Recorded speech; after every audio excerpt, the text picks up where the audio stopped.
Today's coverage of the Trans Am Tour, the Grand Prix Americas of Miami, being brought to you by AmeriSuites, the preferred hotel of the Trans Am Series. Back on speed in Miami early in the going. 4 laps go on the board in the Trans Am event here. And it appears that the track situation has been a challenge all weekend long. We've got some pictures to show you of what's been done here. Back on Friday, Bill, this was in the turn 4, 5, and 6 area. A lot of this new pavement just really didn't take because it was laid down in less than ideal conditions. There was a lot of rain, a lot of heat on and off. The track didn't cure, so what they did, they came in and overnight dug up a big section of that corner, laid in some concrete patches and tried some different asphalt. They even put down a ton of sealer. Normally this stuff works just about any place.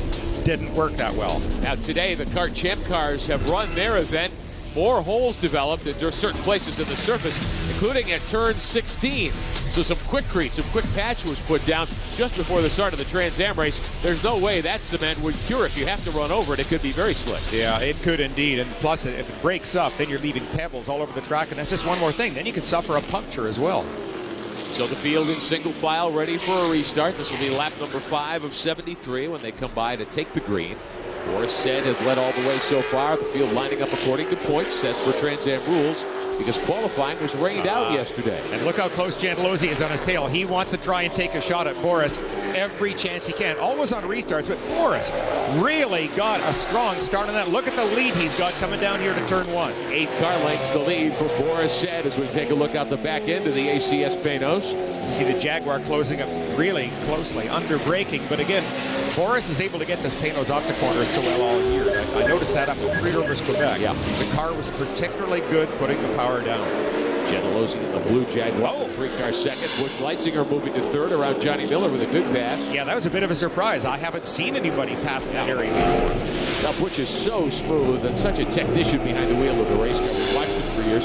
His rookie year in Trans Am, but he's far from a rookie. He's won 3 races as he's gotten back into third in championship points. And that was a pass. Stu Hainer going around the 64 of Johnny Miller to move to fourth. So Miller may be off the pace here. Yeah, I wonder if maybe he just didn't get his mind back in the game early enough. But listen to the sound of the revs. It doesn't sound like... He sounds like he's pretty low in the RPM. He's got a problem for sure. Randy Ruhlman in the 49. The PLP car will go by. That's the team car to Leitzinger. So Johnny Miller has troubles early. His winless streak apparently will continue. Bob Ruhlman drawing a beat on it there in the red, black number 23, the Senwell Corvette. Justin Bell moving up from 13th, and Miller heads to pit road early. The AutomationDirect.com Eaton Cutler Hammer car. One of the things I like so much about this sponsorship, from a driver's standpoint, if you have a car that is highly visible, it helps you get through traffic. Yeah, Vika's standing by where Miller brings the car to a stop. Yeah, we will watch this pit stop. No indication from the crew yet as to the problem. However, they're undoing the hood latches, which is related generally to an engine, obviously, but there's electronics under there as well. They're going to try and see if they see anything obvious. Oh, they've got one of the belts. Oh. Ah, yes, indeed. Is that power steering, Jan? Yes, it's power steering. I'm looking to see what else it runs. So one of the accessory belts had come off the car. Primarily power steering. Looks also like water pump, possibly. So, got to have that belt. Miller has shut the car off. You wouldn't want to try to tackle a place like the streets of Miami without power steering today, though. I don't know if I'd want to tackle the streets today anyway. It's hot enough and a difficult enough track. It's a big job. Butch Leitzinger was interesting. He tried to get up into second place right off the start and lost the gamble when Miller passed him. Now he's got a good clear shot at Gentilozzi. Let's see what his strategy is. Leitzinger in the yellow Corvette. There's your leader, Boris said. Gentilozzi second. Leitzinger is third. Stu Hainer charging. He's up to fourth. Calvin Fish. Fuel strategy is always an issue in the Trans Am Series. 100 miles of racing today on a very tight track. What are you hearing? Well, you got 24-gallon fuel tank this year, Rick, and that typically means that you got to make a stop on a street course such as Long Beach. A lot of the guys thought they could almost make it, but here it is so slow. Most of the drivers are using a lot of second gear, high RPM. They're not getting good mileage, so we spoke to a bunch of the teams. We're getting really a number of like lap 25 to 30 before they can pit, get enough fuel into the car to make it to the checkered flag today. Let's go down to Jan Beekes. About that fuel economy, Calvin, and there are 2 cars here that have injection for the engines as opposed to a carburetor. Tony Ave and Michael Lewis, notorious for getting the best fuel economy. Tony Ave has already made a pit stop to take on some fuel, so therefore you would think he should be done for the day. I think that was a good move by Ave, too, because I noticed under the pace car, he had a huge bit of paper across the grill. Not just a minor blockage. It looked like 70 or 80% of that grill was blocked. So he could accomplish two things by making the mandatory stop and cleaning the grill so he's not going to overheat. Meantime, we ride with Tommy Dreese in the Pyroware Jaguar, the 5 car. He is up to 7th, fighting with Michael Lewis ahead in the Amerisweets Jag for 6th. And here goes Dreese. Wow, he hit him. Contact on the front stretch. Boy, oh boy, I don't think Lewis even saw him. That looked like a purely incidental move, but that could have been really serious because Dreese could easily have been forced into that wall. There's a kink in the front straightaway here, as we pointed out yesterday. If you were with us for our coverage of the American Le Mans Series, it is not a truly straight shot. Meantime, for third, Leitzinger in the Tommy Bahama 88 trying to hold back Hayner. Look at how slick it is out there. Those cars are very loose. Well, I think Hayner really is a lot faster right now. I think the Tommy Bahama car is actually holding him up. Here's again that battle for position. The 12 has 6th spot. That's Mike Lewis. Dreese trying to get by him to the 5. Dreese had him and appeared on the front stretch a moment ago. Lewis moved over. They bumped. Everybody stayed straight, but the result was Dreese had the door closed. How appropriate. Dreese has a new sponsor on the hood of the car called Daredevil. Yeah. It's a movie coming up. He is being a daredevil today. He looked really strong down the front straight. This is the tunnel section where they come up. Heavy braking here at the end. You'll see the Amerisweet car right ahead. Now, there he is under heavy braking. He'll swing left onto the front straight. And this is where Tommy Dreese got such a great run last time.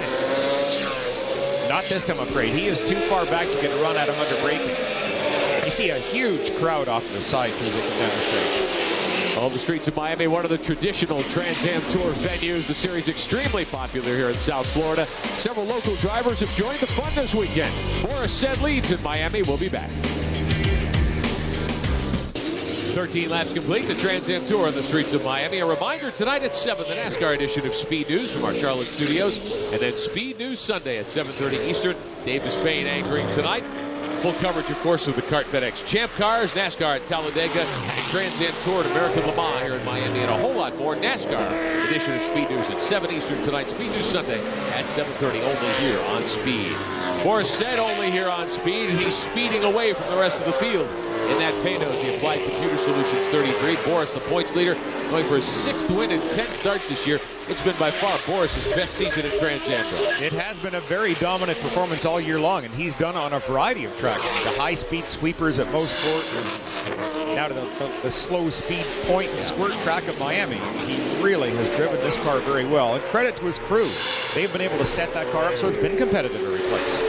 Paul Gentilozzi circulating in 2nd spot. Calvin Fish talked to Paul this morning. He said, hey, I've got the fastest race car in the place. He hasn't really shown that so far. Well, I think some of that is down to the nature of the racetrack this afternoon. We had that kart race. Turns 3 through 6 are treacherous once again. To give you an indication how slow the racetrack is, this morning Paul ran a 1:11.4 in the morning warm-up. Right now there are only 2 guys dipped down into the 13-second bracket, so they're full 2 seconds off that pace, and they're really having to tiptoe their way through those turns. A lot of the drivers have said it's like driving in the rain when you go through that part of the racetrack. You have to be patient, you have to be careful. One mistake and you could be in the fence. And I was going to say, Bill Adam, that there are drivers here who seem to be using a rain-type line in some parts of the course. Well, it actually wouldn't hurt you too much, because sometimes when you're getting over that piece of pavement that is so highly polished, it's as Calvin said, that there is almost no grip at all, and you can run whatever tire you want. It just isn't going to help you. It's like if you scare a cat on a marble floor, that thing just sits and scratches its way all down to China, but it isn't going to move very fast. Tom Bell Chevrolet, the Trent forging car of Stu Hayner. Yorba Linda, California. Stu up to 4th in the 02.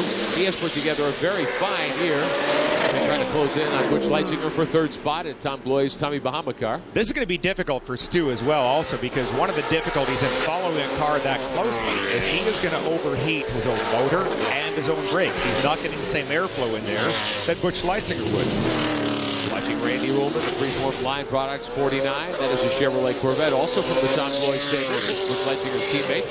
Ruhlman, a great series veteran, having one of his best years ever, up to 5th, and a great run at Trois-Rivières here on Speed back in August. He did.